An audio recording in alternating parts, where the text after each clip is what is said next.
Bago ang lahat, luma muna. Last season, ang naging champion, Denver Nuggets. Ang number 1 team naman o may best record, Milwaukee Bucks. Nakuha na ng Denver ang kanilang championship ring. Ang mga players din sa NBA bayad by months, hindi kada game. Nag-start yun mula October ng recent year until next October. Bago ulit mag-take effect ang bagong contract. So nagawan ko na dati ito ng episode. Sa report, ang prize pool noong nakaraang playoffs ay nasa $26.9 million. Ang best record ng NBA nakakuha ng $777,000 mahigit. Ang ikalawang best team naman, $680,000.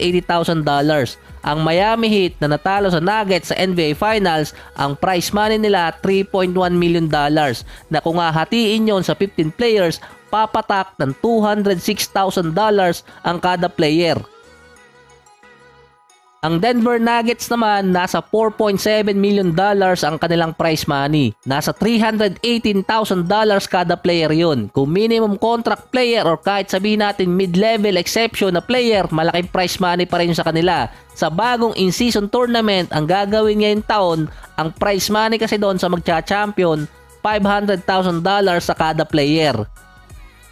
Magi-start na ang tournament sa Sabado, November 4 PH time. November 3 kung US time yun. So may 6 na groups doon.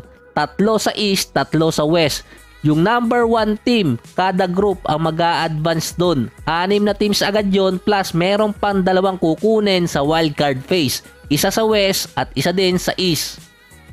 Tig-4 na teams kada conference ang papasok sa knockout stage. Ang mga games din ay pasok sa regular season game kaya kung mapapansin nyo sa schedule ng mga team, mula December 4 hanggang December 11 walang nakalagay doon.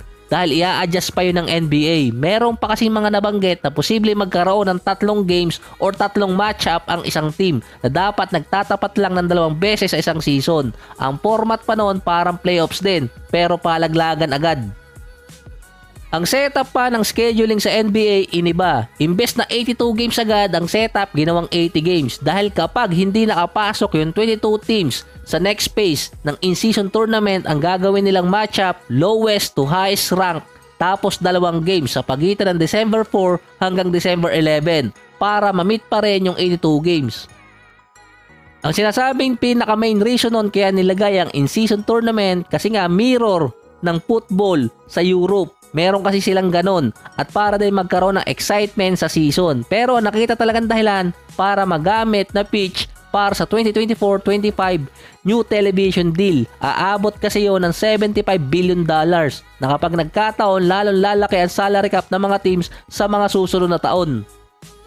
So, ang pinakamadaling discussion doon kung ano yung in-season tournament, maglalaro lang sila every Wednesday at Saturday PH time. Yan yung mga schedule ng in-season tournament. Merong 7 matchup sa November 4. Makikita nyo naman sa screen. Base naman sa NBA.com, naka-national TV coverage yun. So, meron silang standing by group, iba pa doon sa actual talaga na standing sa regular season. Tuloy-tuloy yon hanggang December 3. Doon pa malalaman kung sino magtatapat sa knockout stage at yung ibang mga teams na hindi papasok, doon din ilalagay ang kanilang mga schedule. Nung nilabas na ang grouping sa mga teams sa in-season tournament, Dallas di umano yung isa sa may disadvantage dahil kasama nila sa group ang defending champion na Nuggets. Yun din kasi ang una nila makakatapat sa schedule. Kasama din nila sa group ang New Orleans at Clippers. Sa ngayon kasi, hindi pa big deal ang in-season tournament dahil wala namang impact yon sa standing ng team. Ibig sabihin, kung mag-champion ng isang team sa in-season tournament, hindi naman automatic pasok na sila sa playoffs. Yun din kasi ang hinihingi ng ibang mga fans. At meron din mga nagpasaring na NBA players. Ang pinaka main goal talaga noon yung prize money na $500,000 sa extra game or championship matchup. Malaking bagay yon sa ibang players. Hindi pala nakikita ngayon kung ano ang magiging impact sa mga teams lalo na sa scouting report at sa reason pa ng load management.